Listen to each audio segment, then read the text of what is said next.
Gampong Aloe Naga. Di suatu masa, tersiar kabar yang merisaukan penduduk desa di pinggiran Kutaraja. Mendengar hal itu, Sultan Beurah selaku raja di sana segera beranjak untuk mengetahui apa yang sebenarnya terjadi di desa itu. Sesampainya di tengah-tengah masyarakat, salah satu peternak pun mulai menceritakan keluhannya kepada sang raja. "Tuanku, banyak ternak kambing raib saat berada di Bukit Lamyong." Lalu, peternak lainnya pun ikut menjelaskan. Terkadang bukit itu tiba-tiba bergetar seperti terjadi gempa bumi, sehingga tanah menjadi longsor dan membahayakan orang yang kebetulan lewat di bawahnya. Lalu sang raja bertanya, "Sejak kapan itu terjadi?" Mereka pun serempak mengangguk ketika ada yang menjawab bahwa kejadian itu mulai terjadi ketika ayah sang raja yang bernama Sultan Alam itu meninggal dunia. Sang raja pun memberikan pengertian kepada rakyatnya karena ia akan segera menyelidiki penyebabnya. Sesampai di istana, sang raja memanggil sahabatnya yang bernama Renggali, adik dari Raja Lingemude. Renggali pun menceritakan bahwa bukit itu dulunya muncul pada suatu malam. Kakaknya Raja Lingemude curiga akan bukit itu saat pertama datang ke Kutaraja, seakan-akan bukit itu memanggilnya. Sang raja lalu memberi titah kepada Renggali untuk mencari tahu tentang bukit itu.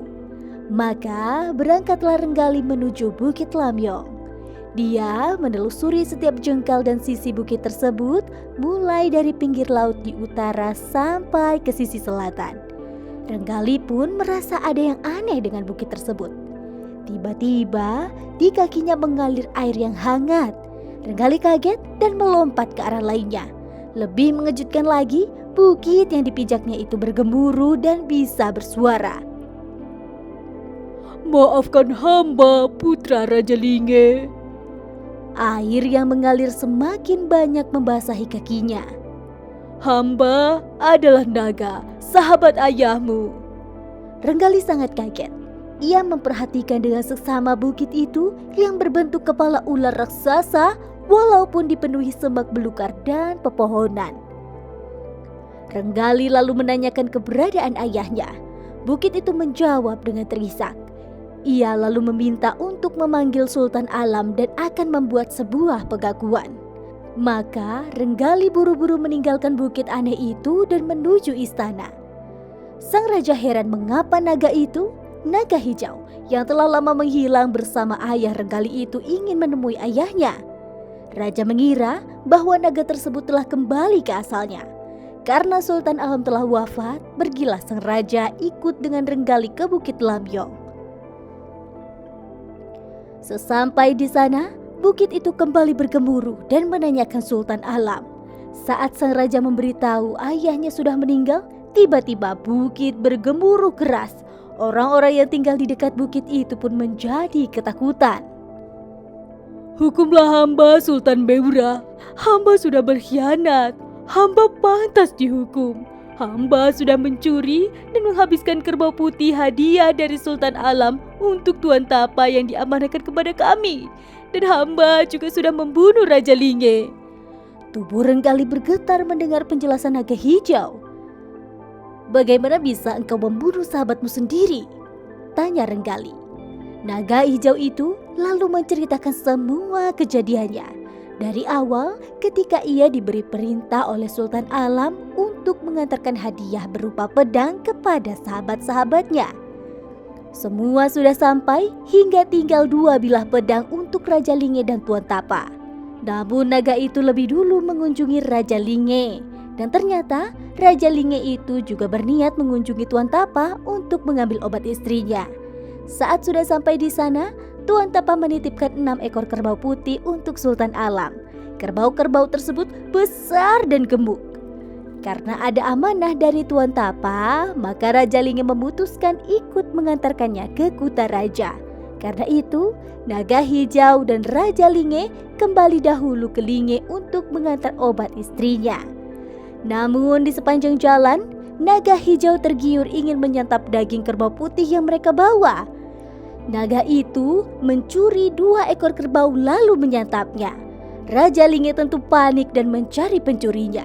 Namun, naga hijau itu malah menuduh Kule, si raja harimau yang juga ikut dalam perjalanan itu sebagai pencurinya. Raja Linge pun marah lalu membunuhnya. Dalam perjalanan dari Linge ke kota raja, mereka beristirahat di tepi sungai Peusangan. Tiba-tiba, naga hijau itu kembali ingin melahap kerbau yang lezat itu. Naga itu pun mencuri 2 ekor lagi. Raja Linge marah besar.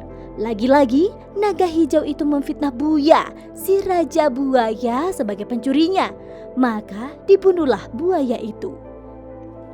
Saat akan masuk kota raja, Raja Linge membersihkan diri dan bersalin pakaian di tepi sungai. Naga hijau itu kembali mencuri 2 ekor kerbau yang tersisa dan menyantapnya.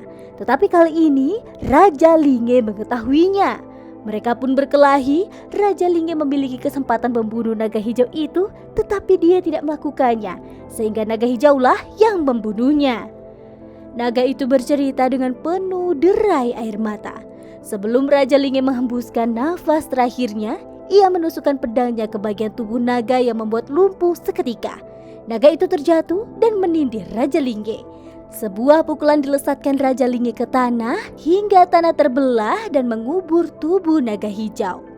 Lalu naga tersebut meminta hukuman agar dia mati dan terkubur bersama sahabatnya. Raja Sultan Beurah mengatakan bahwa Renggalilah yang berhak menghukumnya. Namun Renggali tidak ingin memberi hukuman dan memilih membebaskannya. Raja Sultan Beurah dan Renggali lalu berjalan mengelilingi tubuh naga untuk mencari pedang milik Raja Linge. Setelah menemukannya, Renggali menarik dengan kuat hingga terlepaslah pedang tersebut. Namun naga hijau tetap tidak mau bergerak. Naga hijau tetap meminta hukuman. Sudah cukup hukuman yang kamu terima dari Raja Linge. Putranya sudah membebaskanmu. Kembalilah ke negerimu. Perintah Sultan Beurah. Sambil menangis, naga tersebut menggeser tubuhnya dan perlahan pergi menuju arah laut. Akibat pergerakan naga tersebut, terbentuklah sebuah sungai kecil yang dikelilingi oleh rawa yang selalu tergenang oleh air mata penyesalan dari seekor naga yang telah mengkhianati sahabatnya.